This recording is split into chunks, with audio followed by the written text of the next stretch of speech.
Cada vez que acaba una temporada hay tres distintos tipos de campeón. Están los que ganan siempre, como el Bayern Múnich en Alemania, el Paris Saint-Germain en Francia, los que ganan casi siempre, como el Inter de Milán en Italia, el Barcelona en España, y los que ganan casi nunca esta temporada, el Arsenal en Inglaterra. Ahora, hay otra categoría, aquellos equipos que no ganan nunca y que lo hicieron en 2026. Sus historias están ahí, solamente había que prestarles atención.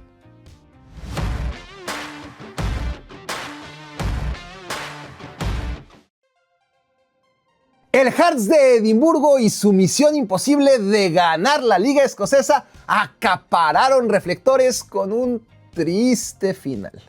El final de siempre, Celtic campeón.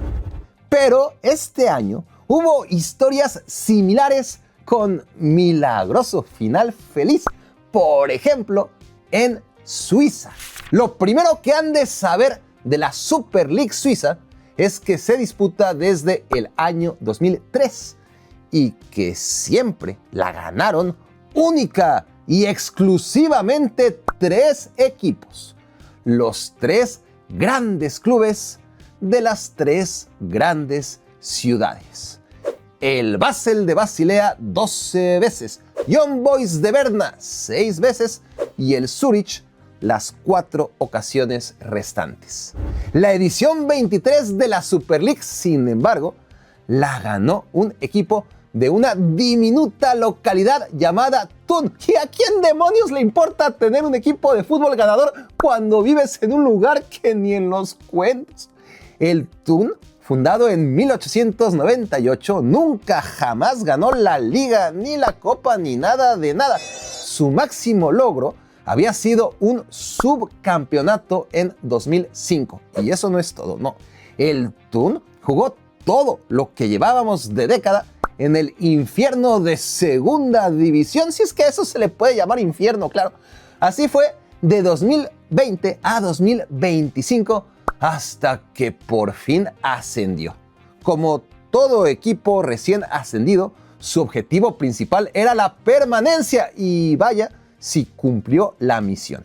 Thun no acabó último, ni antepenúltimo, ni en media tabla, ni en puestos europeos. Thun, tras 5 temporadas olvidado en segunda división, volvió a primera para ganar inmediatamente la Super League suiza y lo hizo por primera vez en sus 128 años de historia.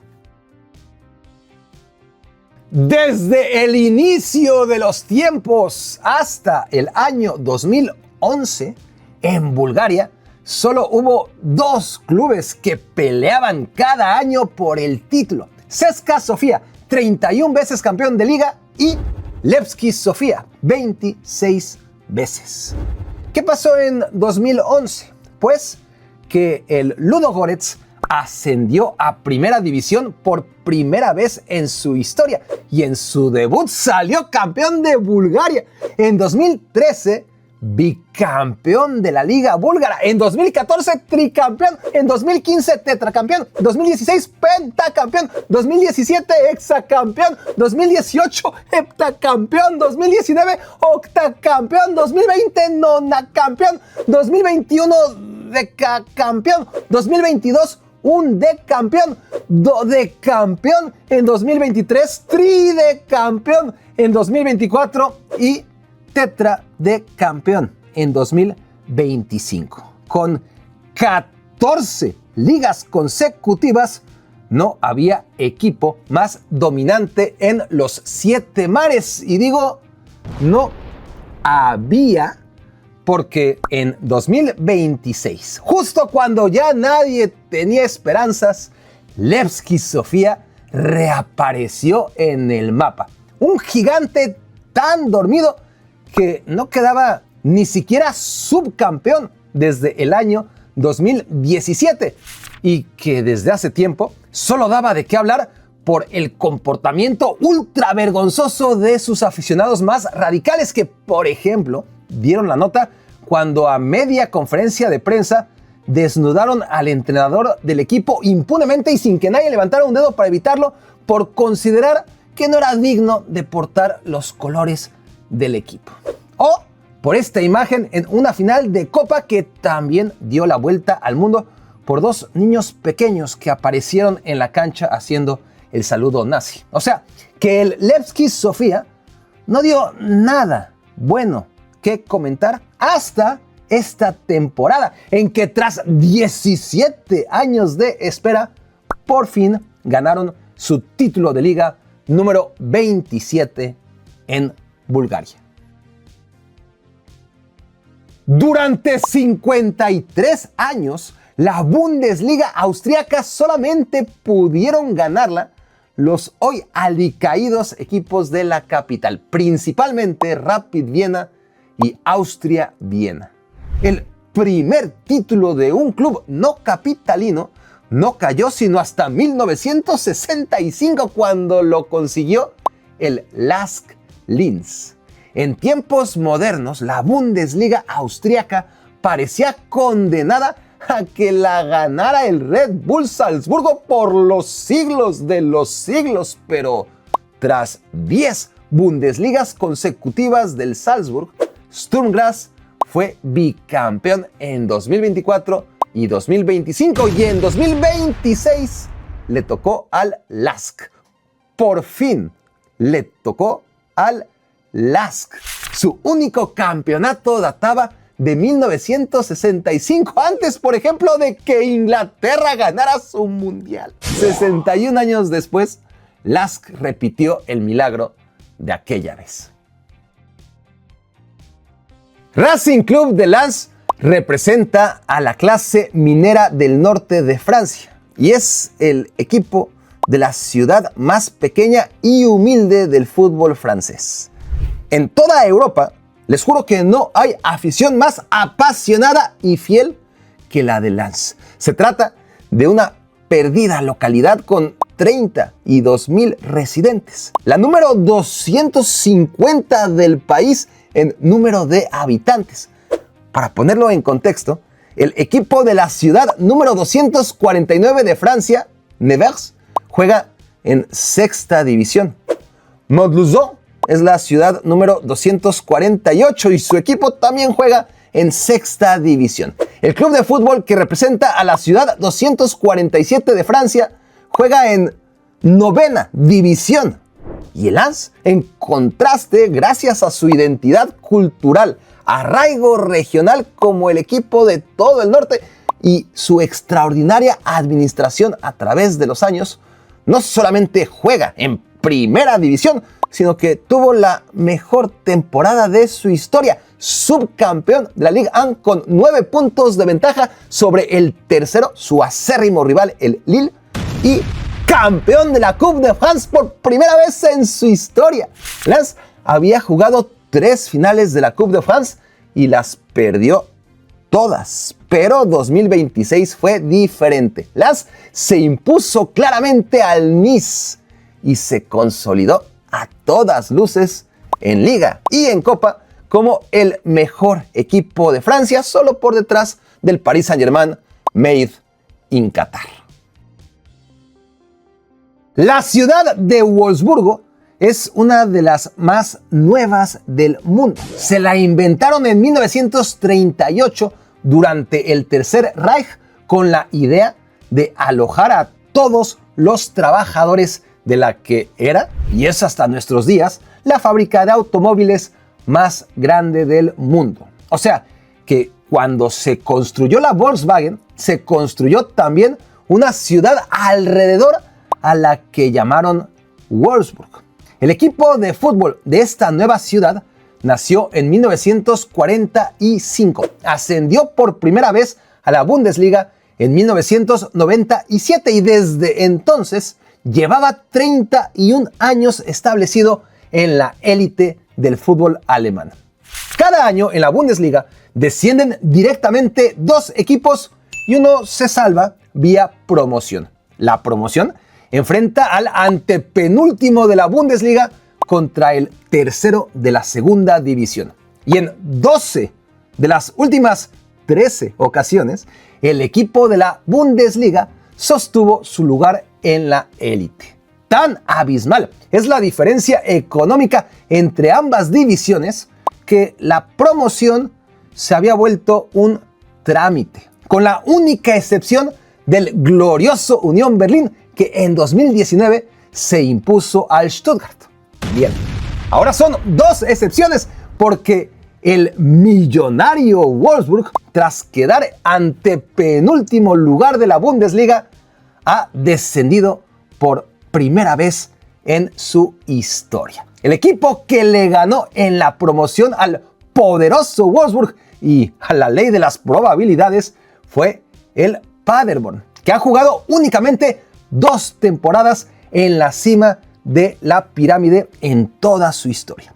Más bonito aún es lo del subcampeón de la Zweite Bundesliga, el Elversberg, que ascendió directamente y jugará por primera vez en su historia en la Bundesliga. Y cómo no, si Elversberg ni a pueblo llega. Se trata de una localidad muy cerca de la frontera con Francia y Luxemburgo, donde viven 13.000 habitantes. 13.000 orgullosos habitantes de tener un club en Bundesliga antes que Hertha Berlín, 1860 Múnich o Hannover o Düsseldorf.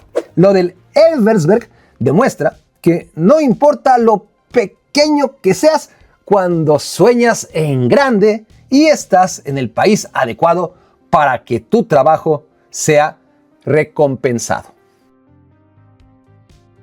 Mirasol es un ayuntamiento de 60.000 habitantes ubicado en el estado de Sao Paulo, pero a 453 kilómetros de distancia de la ciudad de Sao Paulo.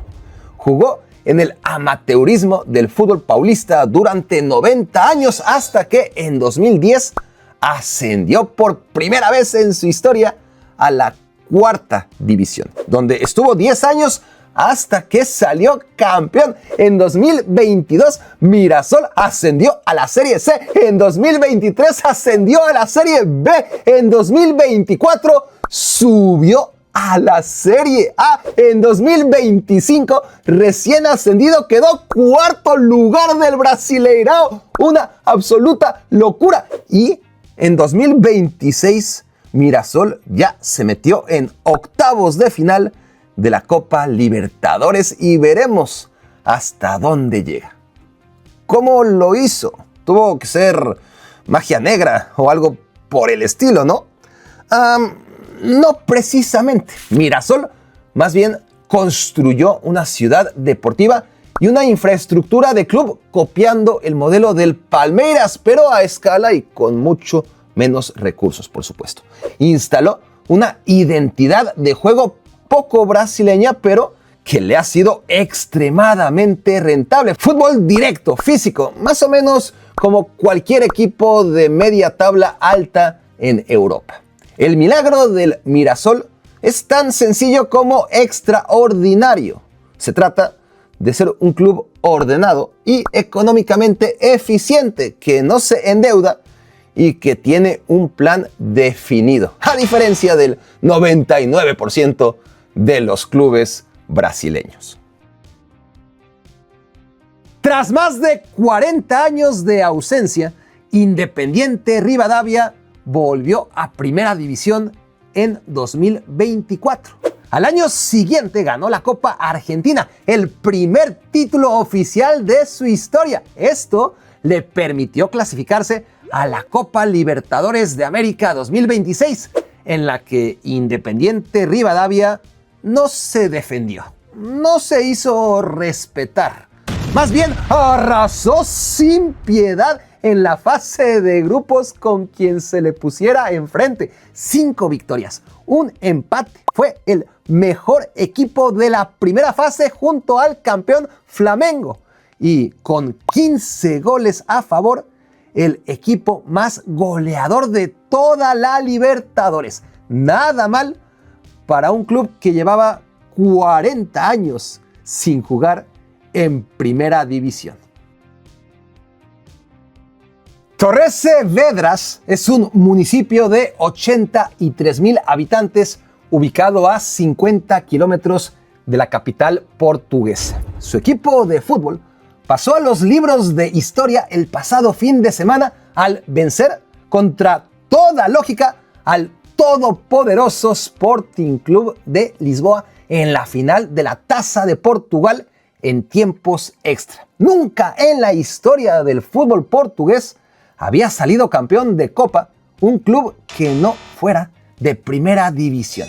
2009 había sido la última vez en que un equipo de segunda división en una liga relevante fue campeón de Copa. Ocurrió cuando el Guingamp derrotó al Rennes en la Coupe de France.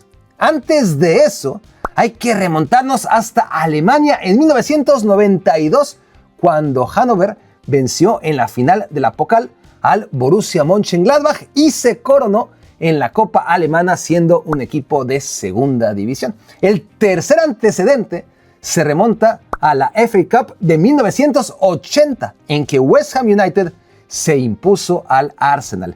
En la FA Cup 1976 pasó lo mismo. Southampton de segunda división campeón, Manchester United de primera división humillado subcampeón.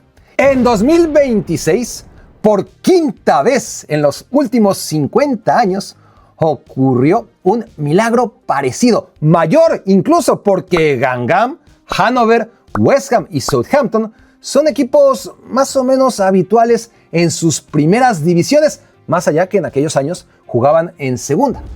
Torrense, en cambio, club portugués fundado en 1917, a lo largo de su historia ha jugado 5 veces en cuarta división. Ha disputado 53 temporadas en tercera división, tan solo 7 años en segunda división y apenas 6 aventuras en primera división, la última de ellas en 1992.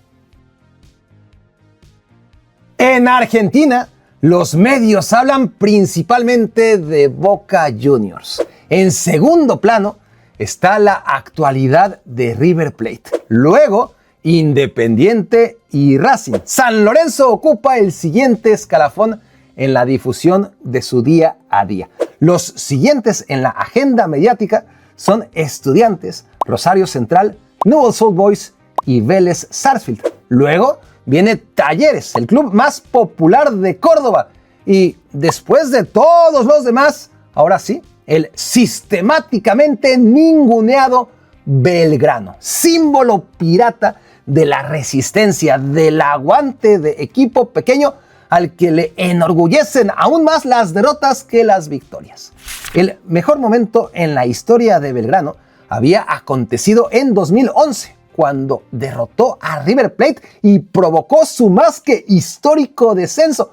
La noticia, claro, no fue que Belgrano ascendía a primera división, pues Belgrano está condenado a ser actor secundario, pero no esta vez. 15 años después, Belgrano volvió a toparse en el camino con un River hiper favorito, ya no por una plaza en primera división, sino por el título de Liga argentino. River Plate con 72 títulos oficiales en su historia. Belgrano, 0. Bueno, ahora 1. Porque Belgrano remontó dramáticamente en la final a su hijo River Plate. Se consagró como primer club cordobés en salir campeón argentino cuando todo el mundo juraría que ese iba a ser algún día Talleres, y se consagró para todos los efectos como el club más carismático del fútbol argentino. Bodø Glimt es un exitoso equipo de Noruega, país que ya de inicio nunca ha tenido clubes de fútbol particularmente exitosos a nivel continental. El tema es que Bodø Glimt no solo es un exitoso club de Noruega, sino un exitoso club del norte de Noruega, muy al norte de Noruega, bien enclavado en el inclemente círculo polar ártico.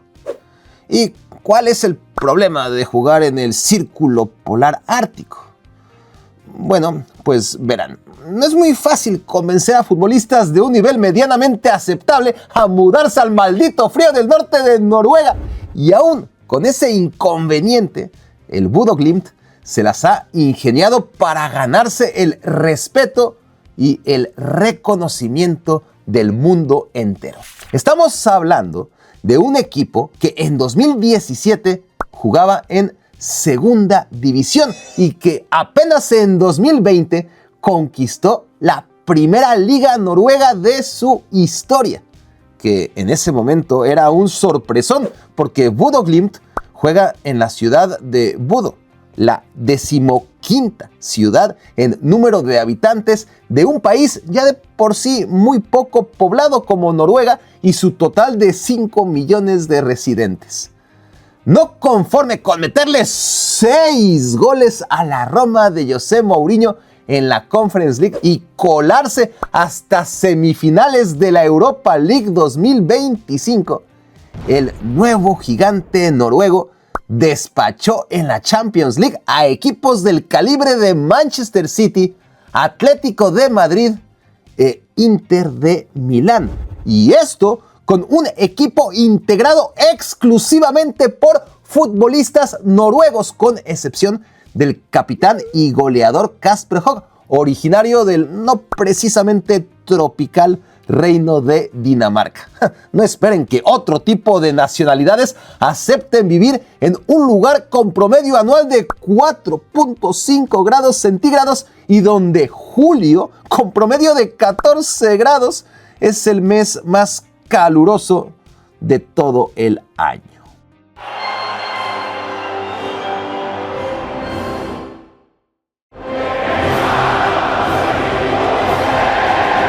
Cuando suene el himno, el estadio va a temblar. México, Corea del Sur, Mundial 2026. El mundo se va a dividir en dos tipos de personas: los que estuvieron ahí y los que no. Hazte miembro, entra al sorteo y no te mueras sin haber visto a tu selección en un mundial. Si todavía no eres miembro categoría Homo Sapiens, este video tuvo que inspirarte para intentarlo.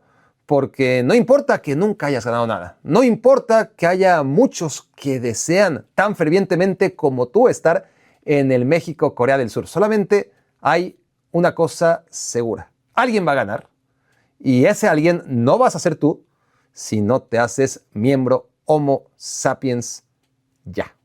Participa y disfruta del México-Corea del Sur exclusivo de este canal para sus queridos miembros. Para que no te pierdas de nada, sígueme en el canal de difusión en WhatsApp. Escanea el código o ingresa desde el link en la descripción. Mierda, esto es más difícil de lo que creí. Tengo clarísimo este escudo. Es como el del Manchester United, es decir, tiene arriba de lo que es el diablo del Manchester United como esta estructura de semicírculo en morado y otra abajo. Y estoy diciendo todo esto mientras hago tiempo y trato de acordarme. Creo que es el Nacional. Creo que es el Nacional de Portugal. Ahí está la N, ¿no? Nacional. Sí. Nacional de Madeira.